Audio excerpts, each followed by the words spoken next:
मेरे चैनल में 12th की फिजिक्स एंड 10th की मैथ्स की पढ़ाई रेगुलर की जाती है।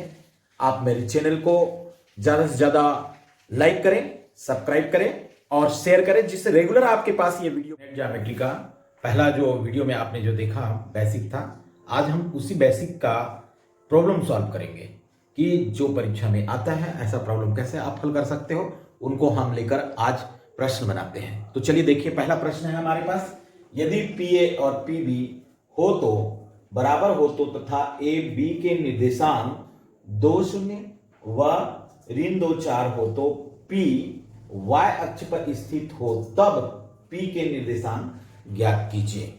तो यहां पर हम देखना ये चाहते हैं कि हमारे पास जो हल ये आएगा, दिया गया है, यहां पर क्या दिया गया है, ए का निर्देशांक, ए का निर्देशांक ये हमको दिया है 2 0। तो ए का निर्देशांक 2 0 का अर्थ क्या हुआ, x1, और आपको मान लो इसको हम x1 मान लेते हैं, क्योंकि यहां पर देखना ये है कि पी ए, तो p को मैं x1 y1 लेऊंगा और a को क्या लूंगा, x2 और y2 ले लूंगा। तो यहां पर इसका निर्देशांक है, इसी प्रकार से b का निर्देशांक है, b का निर्देशांक आपको दिया गया है -2 4। क्योंकि हमको दिया गया क्या है, P Y अक्ष पर स्थित है, P Y अक्ष पर स्थित है। तो Y अक्ष पर स्थित है तब क्या होता है, तब x बराबर हो जाता है 0। तो P बिंदु का निर्देशांक क्या आ गया, निर्देशांक आ गया हमारा 0, और यहां पर y अक्ष पर स्थित है तो हम क्या ले लेते हैं, y अक्ष पर स्थित, इसका मान दिया नहीं है क्योंकि p बिंदु का निर्देशांक ज्ञात कीजिए यानी y का वैल्यू आपको निकालनी है। तो यहां पर हम ये देखना ये चाहते हैं, क्योंकि हमको दिया गया है पी ए बराबर पी बी, तो हम दो बिंदुओं के बीच की दूरी यहां पर हम देखते हैं, पी है, दो बिंदु है, उनके दो बिंदुओं के बीच की दूरी वाले हमारे फार्मूला लगाएंगे यहां पर। तो ये फार्मूला क्या होता है, under root x2 minus x1 square plus y2 minus y1 square. इसी प्रकार यहां पर भी हम दो बिंदु ले लें, तो यहां पर भी हम b को हम तीसरा बिंदु ले लें, तो यहां पर क्या हो जाएगा, x3 माइनस, मैं यहां पर p को x1 लिया हूं तो x1 square plus y3 minus y1 square. यहां पर हम p को x1 y1, a को x2 y2, और यहां पर b को हमने ले लिया x3 y3। हम इस तरह से मान हम लेते हैं, और यहां पर हमको दिया गया मान है, ये देखो यहां पर a का मान जो है, इसका मान हम पुट अप कर लें तो ये हम कह सकते हैं x1 का मान है 0 और y1 का मान है यहां पर y। इसी प्रकार x2 का मान है, इनका हम ले रहे हैं तो ये 2 और y2 का जो मान होगा वो कितना होगा, 0। इसी प्रकार ये हमने x3 ले लिया है, x3 इक्वल टू कितना हो गया, -2, और y3 इक्वल टू कितना हो गया, 4। इस मान को हम जब इस पर रख देते हैं तो हमारा जो मान आता है वो आएगा x2 मीन्स 2 माइनस 0 का स्क्वायर, क्योंकि x1 का मान है, y2 का मान 0 माइनस यहां पर क्या है formula, y1 equal to y square equal to under root, यहां पर हम लिखते हैं x3 मीन्स -2 और x1 means 0 square plus y4 4 minus y1 है, y ये हो गया स्क्वायर। तो इस तरह से हम कह सकते हैं कि इसकी वैल्यू आ गया 2 का वर्ग प्लस ऋण y का वर्ग इक्वल टू, यहां पर भी -2 स्क्वायर प्लस ये आएगा 4 माइनस वाई स्क्वायर। दोनों पक्षों का वर्ग कर दें, दोनों पक्षों का वर्ग करने पर वर्ग हम कर दे तो वर्गमूल हमारा यहां से हट जाता है, तो 2 का वर्ग ये आ गया 4 plus minus Y square equal to -2, यानी ये भी आ गया 4। ये देखो a माइनस बी का होल स्क्वायर है, तो a माइनस बी का होल स्क्वायर मीन्स यहां पर आएगा a स्क्वायर यानी 4 का वर्ग 16 y का वर्ग, और यहां पर -2ab, तो 2 दूनी 4 और ये माइनस है 4 दूनी 8, 2a 8y। तो इस तरह से हम देखते हैं, तो यहां पर ये हो गया 20, ये y से y चूंकि दोनों ओर धन है तो ये कट गया, मैं इसका पक्षांतर इधर कर दूं तो ये आ गया 4 plus 8y equal to 20, 4 and 16। इस तरह से 8y equal to 20 minus 4, 8y equal to हो गया ये 16, तो y इक्वल टू कितना हो गया 16/8 मीन्स y इक्वल टू आ गया 2। तो यहां पर हमसे प्रश्न में पूछा गया है कि P के निर्देशांक क्या होगा। P के निर्देशांक क्या हुआ, P के निर्देशांक आंसर आ गया हमारा, निर्देशांक पहला x का मान कितना लिए हम P के लिए 0 और y की वैल्यू कितना आ गया 2, ये क्या कहलाएगा आंसर। इस तरह से हम जो है ये प्रश्न को हल करते हैं। हमारे पास बड़ा प्रश्न आ गया 4 नंबर का, तो हम ऐसे इनको हल। दूसरा प्रश्न को हम देखते हैं, उस सरल रेखा का समीकरण ज्ञात कीजिए जिसकी प्रवणता 7/3 है तथा रेखा बिंदु 6 0 से होकर जाती है। ये प्रश्न हमारे पास है और इन प्रश्नों का जवाब हम कैसे हमको देना है इनके बारे में हम देखते हैं हल। यहां पर हम देखते हैं, क्योंकि हमको मालूम है कि सरल रेखा का समीकरण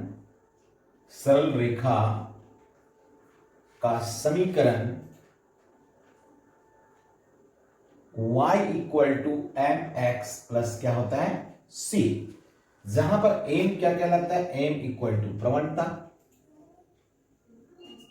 प्रवणता, और इसका मान हमको दिया है 7/3। इसका मान हमको कितना दिया है 7/3, तो y इक्वल टू आ गया 7/3x प्लस c। इसका लघुत्तम मैं कर लूं तो ये आ गया 3, 7x प्लस 3c। तिर्यक गुना मैं इधर कर दूं तो 3y equal to 7x plus 3c। ये हमारे पास वैल्यू जो है वो आ जाता है। अब इसके आगे हमको प्रश्न में क्या दिया गया है, प्रश्न में दिया उस सरल रेखा के समीकरण ज्ञात कीजिए जिसकी प्रवणता बिंदु 6 0 से होकर जाती है। बिंदु किससे होकर जाती है, 6 0 से होकर जाती है। तो ये बिंदु रेखा जो बिंदु है 6 0 से होकर जाती है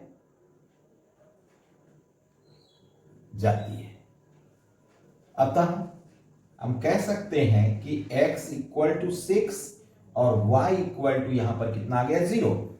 ये वैल्यू हम यहां पर पुट अप कर दें तो ये कितना आ गया 3 मल्टीपल 0 इक्वल टू 7 गुना 6 प्लस 3c, तो ये आ गया 0 इक्वल टू 42 प्लस 3c। यहां पर मैं कह सकता हूं इसको पक्षांतर कर दिया जाए तो 42 का पक्षांतर हम कर लें तो ये 3c इक्वल टू -42, ये इधर आ गया। तो यहां पर मैं कह सकता हूं c इक्वल टू कितना आ गया -42/3, तो ये आ गया c इक्वल टू कितना, यहां पर आ गया -1/4 यानी 14 हमारा c की वैल्यू आया। तो इस तरह से मैं इसका इक्वेशन मैं बनाना चाहता हूं तो मेरे पास इक्वेशन कितना बन जाएगा, यहां पर हम इनकी मान को हम क्या कर देते हैं पुट अप कर लेते हैं। तो c की मान पुट अप कर लूं, इसको इक्वेशन हम पहला डाल दें क्योंकि इसका उपयोग कर रहे हैं इक्वेशन 1 2, तो ये आ गया 3y equal to 7x plus 3 multiple -14, तो ये आ गया 3y equal to 7x minus 40 2। तो इस तरह से हमारा जो इक्वेशन आ जाएगी, इसका पक्षांतर हम कर दें उधर, तो 7x minus 3y minus 42 equal to 0। ये क्या हो जाएगा, ये आंसर हो जाएगा। इस तरह से हम इन कोऑर्डिनेट को देख, प्रश्न जिसमें हमारा जो मान है, हम बिल्कुल कोऑर्डिनेट ज्योमेट्री को जो डरते रहते हैं वो डर हमसे दूर होनी चाहिए। मेन चीज क्या है कि हम किस तरह से बेसिक जो हमने बताया था उसके आधार पर कैसे बिंदुओं को दर्शाया जाता है, ये लास्ट प्रश्न में हम देखना ये चाहते हैं कि हमारा समग्र जो बातें हैं कोऑर्डिनेट ज्योमेट्री का आ जाना चाहिए। तो मैं एक प्रश्न लेता हूं कि बिंदु, ये जो पहला बिंदु को मैं एक रॉ करके हम देखते हैं कि बिंदु ए का समकोणिक निर्देशांक, एक प्रश्न आता है समकोणिक निर्देशांक खींचिए ऐसा। तो हम सबसे पहले ऐसा प्रश्नों के लिए हम क्या करते हैं, ए का, और ए की वैल्यू क्या है 15 मींस क्या है, x इज इक्वल टू 1 और y इक्वल टू 5। दोनों पॉजिटिव होने के नाते क्या होगा, प्रथम चतुर्थांश में आएगा। तो वो हमने अगले वीडियो में हमने बता दिया था कि धन धन है तो प्रथम चतुर्थांश। तो समकोणिक कभी कभी आ जाता है प्रश्न, हम समकोणिक इसी प्रश्न में हम बता देते हैं। तो क्या होता है, तो पहला जो बिंदु a इक्वल टू कितना दिया है हमको 15, तो x इक्वल टू 1 हो गया और y इक्वल टू कितना हो गया, दूसरा मान होता है y का। तो समकोणिक कैसे खींचते हैं हम, यहां पर x equal to 1, x equal to कितना आ गया 1, इसका हम इस तरह से 90 डिग्री कोण बनाती हुई ये dash dash dash dash dash ये लाइन ऐसा खींच लेते हैं। उसके बाद y इक्वल टू क्या है +5 1 2 3 4 5, इसका हम इस तरह से समकोणिक निर्देशांक खींचते हैं। दोनों के कटान बिंदु को इस तरह से हम गोल घेर लेते हैं, इसका मान कहलाता है 15। इसको हम कहते हैं समकोणिक निर्देशांक। इस तरह से हम 3 7 का भी कर सकते हैं, है ना, x is equal to 3 y equal to 7। Minus रहता तो माइनस होता तो ये पहला मान माइनस तो इधर आएगा, दूसरा मान प्लस तो इधर आएगा, सेकंड कोऑर्डिनेट, और दोनों के दोनों मान यदि माइनस रहता तो थर्ड में आता। खींचने का काम इसी तरह से किया जाता है। तो यहां पर हम देखते हैं हमारा है प्रश्न, दिए गए आलेख में ढाल या प्रवणता ज्ञात कीजिए। ढाल या प्रवणता का अर्थ क्या हुआ, यहां इक्वेशन में m का मान को प्लॉट करना है। तो इसके लिए सूत्र हमने बताया था कि m का मान क्या होता है, तो इसको मैं मिटा दूं और उसके बाद हम चलते हैं उस प्रश्न का जो हल करना है। तो यहां पर हमने ये देखना चाहते हैं ढाल। तो ढाल का प्रश्न ये हुआ कि हमारे पास प्लॉट हुआ था, पहले हमने प्लॉट किया था, ये यहां पर आया था, ए बिंदु हमारा ये यहां पर आया था, ये A 15, और हमारा बी कहां पर गया 3 7, यानी 7 हमारा लास्ट है। तो ये समकोणिक हम खींचते खींचते आगे बढ़े और ये हमारा आ गया बी पॉइंट, बी आ गया 3 7। इस तरह से ये लाइन जो बना, ये लाइन हमारा बनता है यहां पर, मैं इसको मिटा दूं तो हमारा एक सरल रेखा जो बना वो इस तरह से प्लॉट हुआ, ये सरल रेखा हमारा प्लॉट हो जाता है। ये हमारा सरल रेखा जो प्लॉट हुआ, तो इसका ढाल क्या है, ढाल यानी ये y/x। तो पहला जो प्रश्न हमारा ये है कि ढाल क्या होगा, इसका आंसर हो जाएगा ढाल या प्रवणता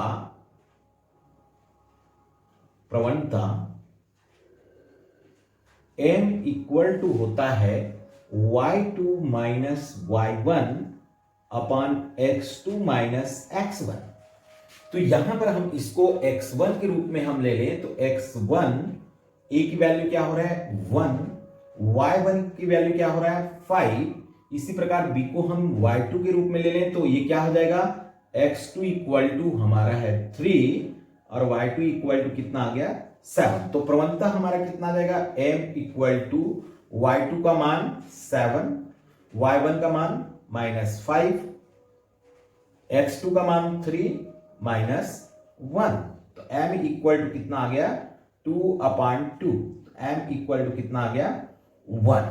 तो इस तरह से हमको जब इस बिंदु को पूछा जाए तो इसकी ढाल क्या है, तो ये ढाल का अर्थ होता है एक अक्ष के साथ ये कितना कोण बनाता है, वही इसकी प्रवणता कहलाता है। और ये ढाल हमारा आ गया 1। तो इससे 1 का जो आया इसका इक्वेशन हम बनाना चाहे जिसमें हमने यहाँ पर इक्वेशन ऑफ लाइंस हमने लिखा, और इस तरह से हमको कोई भी इक्वेशन दिया है उसमें हम c की वैल्यू ज्ञात करना चाहते हैं जो कि एक स्थिरांक है। c की वैल्यू क्या होता है, what is the touch point in the y axis, यानी y अक्ष पर वो किस बिंदु पर मिलता है वो हमको निकालना पड़ता है c की वैल्यू के लिए। तो यहां पर हम देखते हैं कि एक मैं इक्वेशन ले लूं तो एक इक्वेशन सरल रेखा का समीकरण क्या होगा, सरल रेखा का समीकरण आएगा y equal to M X plus C. हमारा y m का वैल्यू कितना आ गया, 1 इंटू एक्स प्लस सी। तो यहां पर ये आया y equal to X plus C. अब मैं किस बिंदु से निकालना चाह रहा हूं, वो बिंदु मेरे को लेना पड़ेगा। मान लो बिंदु मैंने ए लिया, बिंदु ए ले लिया, तो ए की वैल्यू कितनी है 1 5, तो x इक्वल टू क्या आ गया 1 और y इक्वल टू क्या आ गया 5। तो इस तरह से मैं कह सकता हूं 5 इक्वल टू 1 प्लस सी, ये इधर आकर माइनस हो जाएगा, तो ये c इक्वल टू कितना आ गया 4। तो इस तरह से हमारा वैल्यू जो है c की वैल्यू हम निकाल सकते हैं। अब इसी तरह से हम देखते हैं ये b से भी निकाल के देख लेते हैं और क्या होता है, इनको हम पता करते हैं। तो बिंदु सरल रेखा का समीकरण जो होता है बिंदु B से हम निकालना चाहते हैं, बिंदु B से ये कितना आएगा, B का निर्देशांक x इज इक्वल टू हो गया 3 और y इक्वल टू कितना आ गया 7। हम इस इक्वेशंस में रख देते हैं इसका मान को, तो ये कितना आ गया 7 इक्वल टू 3 प्लस सी, ये क्या आ गया c इक्वल टू यहां पर भी कितना आया 4। इस तरह से जब भी हम कोई सरल रेखा लेते हैं, दो बिंदु वाली सरल रेखा लेते हैं, उसके c की वैल्यू सेम आता है। बड़ी जबरदस्त बातें हैं। तो आपको भी ये देखना है, प्रयोग कर करके देखना है कि कैसा इसका इक्वेशन बनता है, क्योंकि वो रेखा एक ही था, इस कारण से इसका भी हम c जो लेंगे कांस्टेंट लेंगे, y अक्ष से दूरी जो लेंगे वो वही आएगा जो a का आएगा। तो एक ही रेखा में c की वैल्यू एक है, क्योंकि वो टच जब y अक्ष में करेगा तो उसी बिंदु पर वो करता है। इस मान के बाद जो c की वैल्यू कितना आया था 4 और m का मान कितना आया था 1, इनसे हम इक्वेशन ऑफ लाइन कैसे तैयार करते हैं, कैसे बनाते हैं। तो इक्वेशन ऑफ लाइन सरल रेखा का समीकरण, सरल रेखा का समीकरण जो हमारे पास सूत्र होता है उसी का अप्लाइड करते हैं। y इक्वल टू क्या होता है mx प्लस सी। तो यहां पर वैल्यू मैं रख दूं तो y इक्वल टू कितना आ गया 1 into X plus C equal to 4। तो इक्वेशन क्या बना हमारा y equal to X plus 4, इसको मैं पक्षांतर कर दूं उधर, तो x minus Y plus 4 equal to मेरा क्या आ गया इधर पूरा 0। तो इक्वेशन ऑफ लाइन जो बनता है वो ये बन गया इक्वेशन ऑफ लाइन। हम देखते हैं अब हमारे पास सब इक्वेशन ऑफ लाइन भी आ गया। अब हम देखना चाहते हैं इसके मूल बिंदु से दूरी क्या है। बी वाले प्रश्न जो है मूल बिंदु से दूरी, किसी एक बिंदु का हम निकालकर देख लेते हैं तो हमको सब बिंदु आ जाएगा। तो मूल बिंदु से जो दूरी होगी किसी एक का मैं निकालू, मान लो इसका, ये देखो मूल बिंदु से ये दूरी क्या होगी, एक इक्वेशन का मैं निकालना चाहता हूं तो ये दूरी ये है। तो यहां पर मैं ले सकता हूं बी, बिंदु बी निर्देशांक क्या है 37 का मूल बिंदु से दूरी क्या होगी। तो यहां पर मूल बिंदु से दूरी ज्ञात करने के लिए हम देखते हैं कि हमारा ये ओरिजिन मूल बिंदु, तो यहां पर हम हल कर ले तो इसका निर्देशांक क्या होगा, मूल बिंदु का निर्देशांक जो होता है, मूल बिंदु का निर्देशांक 0 0। तो मूल बिंदु से दूरी, तो मूल बिंदु क्या हो गया, इसको मैं x1 और y1 ले लूं, x1 y1 इक्वल टू 0 0 और x2 इक्वल टू 3 और y2 इक्वल टू 7। तो दो बिंदुओं के बीच की दूरी हमारे मूल बिंदु से दूरी, इसके लिए सूत्र क्या होता है, दो बिंदुओं के बीच दूरी। तो ये दो बिंदुओं के बीच दूरी यानी यहां पर क्या हो गया ओ बी के बीच दूरी, तो ये आ जाएगा under root x2 minus x1 का whole square plus y2 minus y1 का होल स्क्वायर। तो यहां पर आ गया x2 3 minus 0 whole square plus 7 minus 0 whole square, ये आ गया 3 3 9 और 40, ये आ गया 9 749। तो ये हो गया 58 अंडर रूट 58, दो बिंदुओं के बीच की दूरी 58। यहां पर बच्चों को बड़ा कंफ्यूजन ये होता है कि हमने यहां पर ओरिजिन ओ लिया और बी को टर्मिनल पॉइंट लिया, क्या हम इसको ओरिजिन ले सकते हैं मूल बिंदु और इसको शीर्ष बिंदु? यानी यहां पर मैंने OB की दूरी निकाला है, ये क्या BO की दूरी भी निकालोगे? तो BO की दूरी भी जब भी निकालोगे तो इसका भी मान कितना होगा? इतना ही आएगा। सूत्र में आपका मान बदल जाएगा। यहां पर क्या होगा? ये 0 हो जाएगा, ये 3, ये 0 हो जाएगा, ये 7। तो -7 के स्क्वायर भी क्या होगा? प्लस में आएगा। -3 का इक्वेशन भी क्या आएगा? प्लस पे आएगा। इस कारण से कोई प्रॉब्लम होने वाला नहीं है। अब हम इसमें अंतिम प्रश्न निर्देशांक ज्योमेट्री में और क्या पूछा जा सकता है कि जब स्लोप का मान m = 1 आया है, स्लोप का मान क्या आया है? 1 आया है, तो ये जो है कितने अंश की कोण बनाती है? और स्लोप किससे कोण बनाती है? x अक्ष के साथ कोण बनाती है। तो यहां पर मैं अंतिम जो प्रश्न इसको ले लेता हूं अंतिम प्रश्न के रूप में। यदि हमारा ढाल जो है स्लोप है, स्लोप m = कितना है? 1 हो, तो x अक्ष के साथ बना कोण क्या होगा? बना कोण। तो यहां पर वेरी सिंपल, ये प्रश्न अंतिम प्रश्न है इसका। तो हम कहते हैं m = क्या आता है बच्चों? tan theta. m = क्या होता है? tan theta. m the value कितना आया? 1 = tan थीटा। तो मैं कह सकता हूं थीटा = tan इनवर्स 1। और चूंकि हमको मालूम है tan 45 डिग्री इक्वल टू क्या होता है? 1, तो इसमें हम क्या लिख सकते हैं? Theta = 45 degree. यानी जो भी रेखा है वो जो स्लोप है वो कितने डिग्री का कोण बनाएगा? वो 45 डिग्री का कोण बनाएगा। तो हम इस तरह से सारी प्रश्नों को हमने देखा। ये निर्देशांक ज्योमेट्री का, आपको जो निर्देशांक ज्योमेट्री मैंने पढ़ाया है वो आपको कैसे लगा? आपको पसंद आया कि नहीं आया? इसमें और क्या लिया जा सकता है? ये आप कमेंट के द्वारा जरूर हमको सुझाव दीजिएगा। और यदि मेरा वीडियो इसमें पसंद आता है तो आप कोरोना काल में घर बैठे आप सुविधा पूर्वक इस चैनल को आप सब्सक्राइब कीजिए, लाइक कीजिए और ज्यादा से ज्यादा शेयर कीजिए, जिससे आपके पास ये वीडियो हमेशा तत्परता के साथ रोज आपके पास पहुंच जाए।